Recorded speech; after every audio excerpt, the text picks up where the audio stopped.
The Al Rocker Show. The Al Rocker Show. Thank you for tuning back in to the Al Rocker Show. We still got presidential candidate Jade Simmons in the studio today. Again, you left off with a question, an interesting question, Lachey. Go ahead and re-ask that question again. Yeah, so let's get a little bit about your past. We want to know what has made you the woman that you are today. So talk to us about the journey that you've been on, Miss Chicago, pianist, keynote speaker, and so on. The list goes on. It's a long list, right? You know, I always say to most of my audiences, it's your purpose is so important. And you have to understand that your purpose is not the thing you do. It's the thing that happens in others when you do what you do. And when I realized that, that was able to give me permission to do all the different things you were talking about. Because if my purpose was to activate individuals into behaving bigger and bolder, I could do that as a musician. So my early years were spent as a classical concert pianist. I got curious as an African-American female, wondering why nobody else in the audience looked like me in terms of who I was ethnicity-wise and age-wise, and I started varying my recitals. I started speaking in between the music, and I started adding electronics. My concerts now go from Rachmaninoff all the way to rap. And so I didn't have to find a diversity initiative. What I had to do was be as diverse as I was as a human, and that magnetized people who wanted to hear those different facets. So in my classical career, I earned the nickname of classical music's #1 maverick because of that. I took a turn. Music is always there. You mentioned ministry. I do that as well. I wrote a book on prayer called Audacious Prayers for World Changers, and have been the women's director of ministry at my church here in Houston. And I think probably the most powerful term was when I started speaking in the front, really speaking out front. Now wherever I go, I speak in corporations all over the world, and a piano comes with me. And I use music, inspiration, entertainment, information to create these powerful changes and breakthrough mindsets in real time. And probably the most rewarding thing is when you get notes from people years later who said, something you said 5 years ago is the reason I launched my business. And now look at what I'm doing now. So people want to change, but they have to see a pathway to it. So when you ask why reach for this high office, it's because I know the power of inspiration. We need a chief inspiration officer. Mm-hmm. We have the exact opposite of that right now. So imagine now being able to speak into the lives of people and seeing change, not from the top down, but also from the bottom up. We have a president right now that is not concerned with people at the bottom of the totem pole. We'll talk about economics and policy, I know, in a bit. But I think we need a complete paradigm shift, and that's why I'm running. Well, you are truly inspirational. Thank you so much. Yeah, this is awesome. I wanted to ask you, you mentioned economics and policy. Yeah. And I think instead of just doing the normal, well, how do you feel about this? How do you feel about that? Let's present a scenario. Let's do it. And then you kind of tell us where you land on that. It is May 2021. Mm-hmm. The country is divided and fractured even more than it is now because a candidate came from behind, shocked everybody, and did it. We are coming on the other side of COVID. The economy's in a tailspin. People out of work. There's homelessness going on. There's the healthcare issue. All the issues we have now are exacerbated, right? You are Madam President. What are your first 3-4 things in that May that you're thinking about doing? How are you going to help things get going again? I would actually start on November 4th. So you have to start in the transition.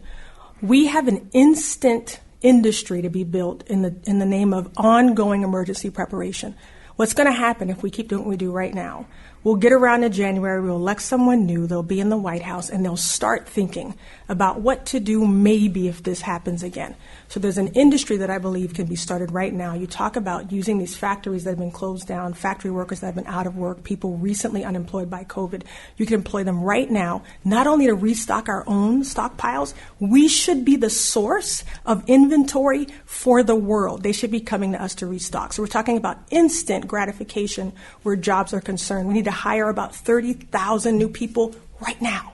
We have defunded our public health departments. You start hiring people right now to do testing and tracing, which we are not doing at the level that we need to right now as we reopen. So those are things that you can be doing right away. Whoever becomes president, as you prophesied when it is me, I will have to start with that transition. We talk about jobs. You must have a producer nation. We are a rabid consumer nation right now. We spend like crazy. So we need not only new industries, we need new jobs.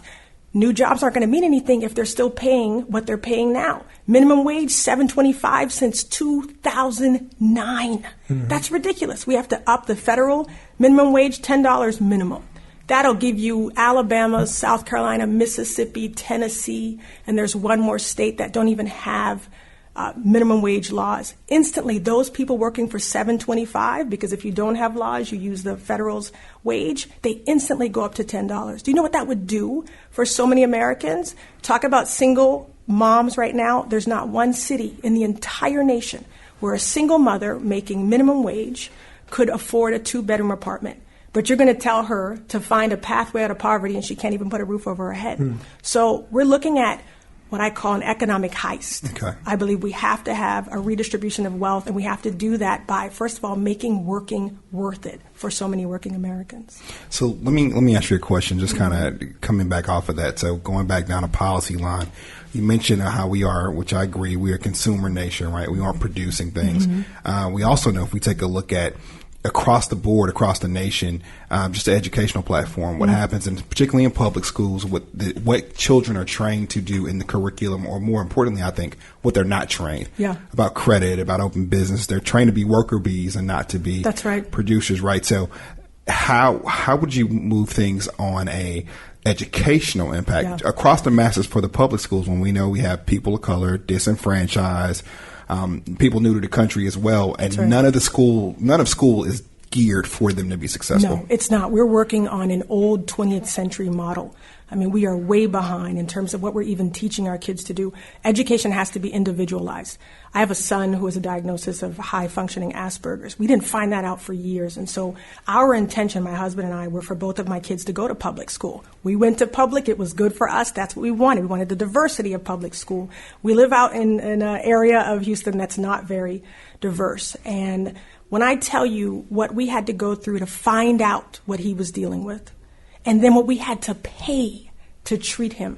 He now goes to a school that is the cost of most people's mortgage. And we started thinking, wait a minute, this is a young black boy who had 2 parents in the home who were hell-bent on finding out what was going on with their son. We had the time and we had the means. Most Americans do not have that. So we have to, first of all, instill a greater respect for teachers by paying them more, because they're not just teachers. They are social workers. Some of them are taking kids home with them and giving them housing, food, and shelter. So one of the things we should do is take away the importance we've given to testing.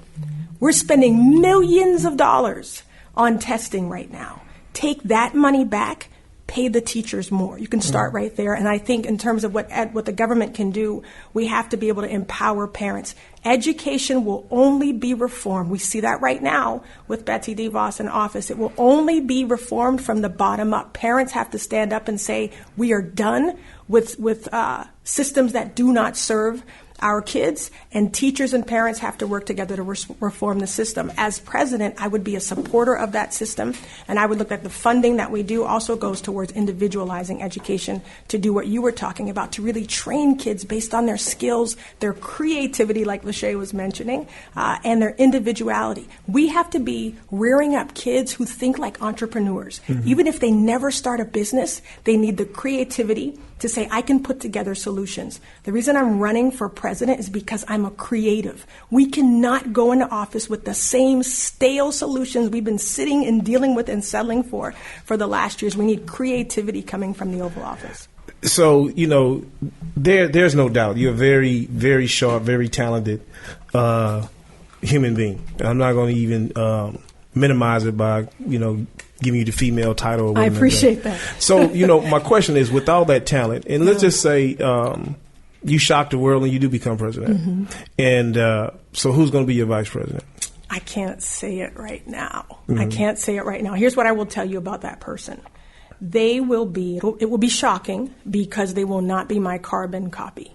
I think we need to be electing leaders that have the same goal coming from different vantage points. I'm looking to do the opposite of what you said. You said if I won, it would be even more divided. We'd be more divided, you're right, but it would be because of we're looking at through this pandemic now through 2 different completely lenses, which is outrageous.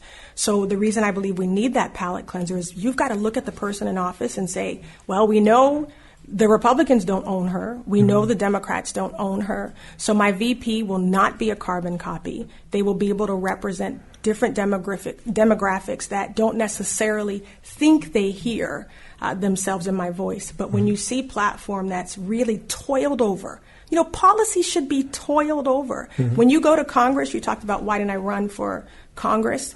You'll hear congressmen say, look, we get there, they don't take our ideas. We give our idea, then they vote on it. And if you're on the left, Nancy Pelosi decides if it sees the light of day. Same thing on the right. You don't have individual ideas anymore. You see two monolithic entities that don't represent us at all. So I'm excited to choose a vice president who will do even more in unifying the country and assuring people that their voices are heard. So let's say you don't win. So what's the next move for you? Well, I'll tell you what it's not. One of the things we keep getting asked is, well, what do you really want? What else? Do you want a cabinet position? Do you want to be Joe Biden's VP? And the answer is no, because believe it or not, this is not a political aspiration for me. This is a mission. It's an assignment.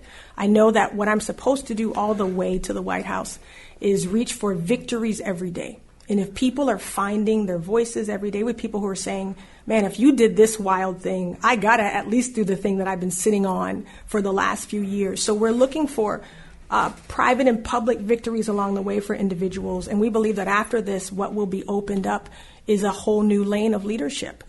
We're encouraging people not just to rally behind me, but to find what their leadership calling is in their life, because it's never going to be, change is never going to come from one person only. So even as president, I'm going to have to inspire everyone to find their own leadership lane and ride in it. So correct me if I'm wrong. So what I'm hearing is if you don't win the presidency, you're done with politics. No, that's not what I'm saying. So you don't win president.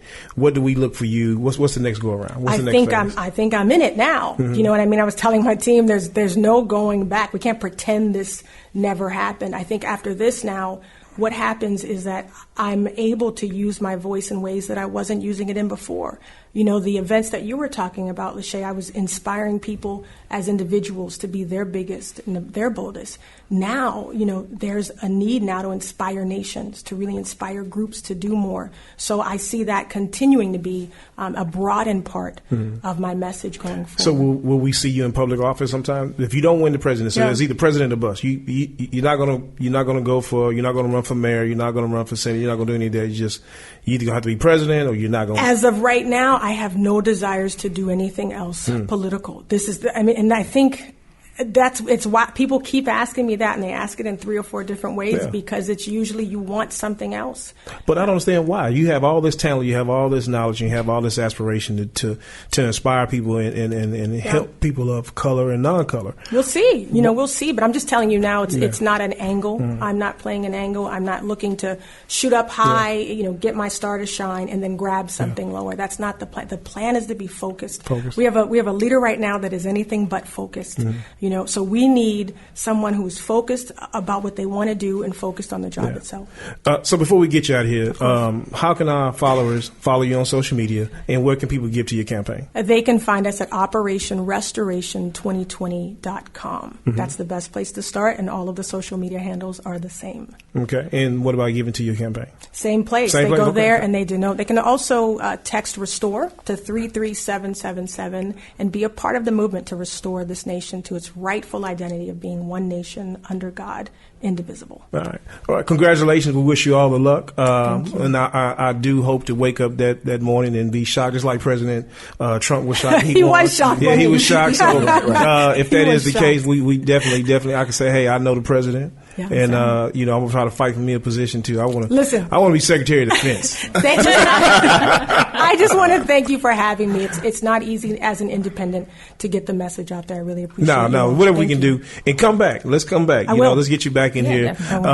As always, guys. Hey, as the Al Roker Show does, we bring you things that you are not expecting. You did not know I was going to bring a presidential candidate in the studio today. So in the meantime, keep your radios locked right here on the Al Roker Show, which is the best thing on radio.